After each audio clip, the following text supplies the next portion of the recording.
Team மட்டும் என்ன செய்றோம் இருக்கிறோம். இந்த பிரைஸ் வந்து நம்ம வாங்க போறோம். இந்த நேரத்துல இந்த போட்டியை ஏற்பாடு செஞ்ச நாகூர் மொஹிதீன் பள்ளி நம்ம தான் ஏற்பாடு பண்ணியிருக்கோம். இது யாருக்கெல்லாம் தெரியலங்கனால ஒரு தெரியறதுக்காக நான் சொல்றேன். இந்த பள்ளி சார்பா, இந்த நிர்வாகம் சார்பா, இந்த அட்மினிஸ்ட்ரேஷன் சார்பா ஒரு சில விஷயங்களை உங்களுக்கு நம்ம சொல்லிக்கணும்னு ஆசைப்படுறோம். அதுக்குதான் இந்த சின்ன ஒரு மீட்டிங். இதுல வந்து நம்ம விளையாட்டை பொறுத்தவரையும், விளையாட்டுங்கிறது வெறுமனே அப்படி வந்தோம், ஒன்று சேர்ந்தோம், அப்படி விளையாண்டோம், எல்லாரும் கூட சிரிச்சு பேசணும், அப்படியே கலைஞ்சு போயிட்டோம் அப்படின்னு இல்லாம பொதுவா அப்படித்தான் எல்லா இடத்துலயும் இப்படி இருக்கு. ஆனா இஸ்லாம் வந்து விளையாட்டை பத்தி குறிப்பா ஒரு சில முக்கியமான சில செய்தியை சொல்லுது. நம்மளோட வாழ்க்கைக்கு சம்பந்தப்பட்ட, நம்முடைய குடும்பத்துக்கு சம்பந்தப்பட்ட, நம்முடைய உடலுக்கு ஆரோக்கியத்துக்கு சம்பந்தப்பட்ட சில விஷயத்தை சொல்லுது. விளையாட்டு அப்படிங்கிறது நிறைய பேர் என்ன செய்யறாங்க, நீ கிரவுண்டுக்கு வராங்க, அங்க வந்து சிகரெட் குடிச்சு நிக்கிறான். எப்படி கிரவுண்டுக்கு வரான், கிரவுண்டுக்கு வந்து அங்க சிகரெட் குடிச்சிட்டு நிக்கிறான். கிரிக்கெட்டா இருக்கட்டும், ஃபுட்பாலா இருக்கட்டும், அங்க வந்து சில போதை பழக்கங்களை கொண்டு வந்து பார்க்க பிரிச்சு போடுறான். அங்க வந்து குடிச்சிட்டு வந்து சாராயத்தை குடிச்சிட்டு வந்து அங்க கிரவுண்ட்ல நிக்கிறத நம்ம பார்க்கிறோம். நிறைய இடங்கள்ல சொல்றேன். அப்ப அப்படிப்பட்ட மோசமான முன்னுதாரணத்தோட நம்ம என்ன செய்யக்கூடாது, கொஞ்சம் கவனமா, அப்படிப்பட்ட மோசமான முன்னுதாரணத்தோட நம்ம என்ன செய்யக்கூடாது, நம்ம வந்து உருவாகிடக்கூடாது. நம்முடைய தம்பிகள், நம்முடைய இளைஞர்கள் அப்படி உருவாகிடக்கூடாது. அப்படிங்கிறதுனா ஒரு ஆரோக்கியம் அதுல இருக்கணும். அதனால இஸ்லாம் சில ஒழுங்குகளை வந்து நமக்கு சொல்லுது. அதுல முதலாவது, முஸ்லீமா இருக்கக்கூடிய ஒரு விளையாடக்கூடிய ஒரு நபர் என்ன செய்யக்கூடாது தம்பி, முஸ்லீமா இருக்கக்கூடிய ஒரு ஆள் என்ன செய்யக்கூடாது, தொழுகையை விட்டு விளையாடக்கூடாது. தொழுகையுடைய அந்த நேரம் வந்துச்சுன்னா செய்யணும், அதுக்கு தான் முக்கியத்துவம் கொடுக்கணும். இஸ்லாம் பல சட்டங்கள்ல விளையாட்டை ஊக்குவிக்குது. ஒரு பலவீனமான மூவின ஒரு முஸ்லீமை விட பலமான மூவின சிறந்தவன் சொல்லுது. ஆனா அந்த விளையாட்டை ஊக்குவிச்சாலும்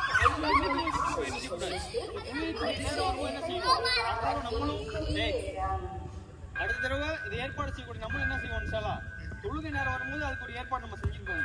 சொல்லக்கூடியவங்க தொழுவிட்டு தான் விளையாடணும் அப்படின்னு சொல்லி இன்ஷால்லா, சரியா? ஏற்பாடு செய்யக்கூடியவங்க நம்ம என்ன செய்வோம், அது மாதிரி செய்வோம். ஓகேயா? அப்போ ரெண்டாவது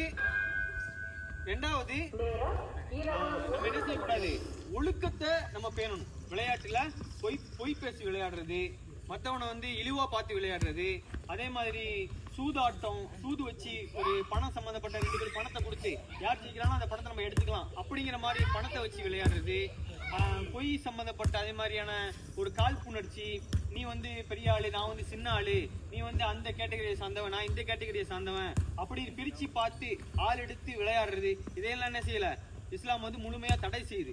எல்லாரும் ஒரே அணிவகுப்பு தான். இங்க வந்துட்டா அது எப்படி நம்ம தொழுகையில சமமா நிக்கிறோமோ அதே மாதிரி விளையாட்டுல என்ன, அந்த எதிரணியா இருக்கக்கூடிய அந்த பையனையும் என்ன பார்க்கணும், நம்ம சமமா தான் பார்க்கணும். அவனையும் ஒரு சகோதரனா தான் பார்க்கணும். அவனையும் என்ன பண்ணணும், அவன் எப்படி பார்க்கணும், நம்மளோட கூட பிறந்த சகோதரன், ஒரு தம்பியோ ஒரு அண்ணனோ எப்படி இருக்கானோ அவனை மட்டும் நம்ம அவனை பார்க்கணும்.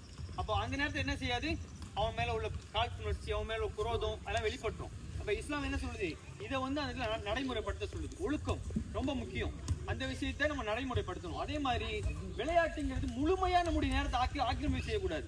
விளையாடக்கூடியவரே நீங்க நம்ம பாக்குறோம், குடும்பத்துக்கான வேலையை செய்யறது இல்ல, வீட்டுக்கான வேலையை செய்யறது இல்ல, விளையாட்டுலயே முழு ஆர்வம் எடுத்துட்டு ஓடிடுறது, வெளியே எடுத்துட்டு வீட்டுல ஏதாவது வேலை செல்லும் போது அதை செய்யறது இல்ல. அப்ப அதை நம்ம கவனிக்கணும். அதே மாதிரி படிப்பு, கல்வி ரொம்ப முக்கியம். கல்வியில கவனத்தை விட்டுட்டு முழுமையா விளையாட்டுல நான் கவனம் செலுத்த போறேன் அப்படின்னு போயிடக்கூடாது. புரியுதா?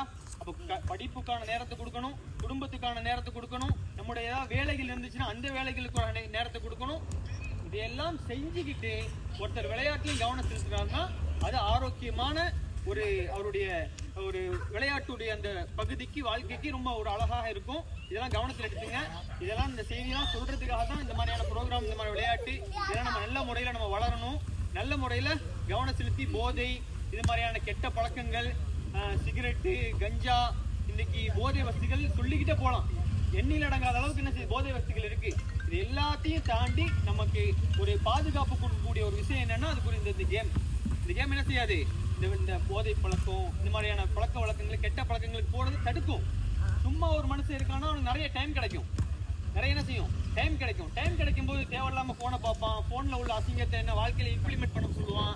அதே மாதிரி போதை பழக்கம், சும்மா இருக்கமான அந்த ஃப்ரெண்ட்ஷிப் அவனுக்கு கிடைக்கும். ஆனா விளையாட்டுல ஒருத்தவங்க உள்ள வரும்போது விளையாடுற சம்பந்தப்பட்ட ஃப்ரெண்ட்ஸ் அவனுக்கு கிடைப்பாங்க, அது சம்பந்தமா அவனோட நேரம் போகும். அப்போ படிப்பு, நான் சொன்ன மாதிரியான குடும்ப வேலைகள் இதெல்லாம் போக மிச்சம் இருக்கிற நேரத்தை விளையாட்டுல அவன் செலுத்துவான். அப்படியா இல்லையா? அப்படி செலுத்தக்கூடிய நல்ல ஒரு பசங்களாம் என்ன செய்யணும், இன்ஷால்லா உருவாகணும். அப்படி உருவாகலாமா? இதுல வந்தாலும் இதுல கெட்டு போறவங்கள மாதிரி நம்ம இருக்காம இருக்கலாமா? இன்ஷால்லா அல்ஹம்துலில்லாஹ். சரியா?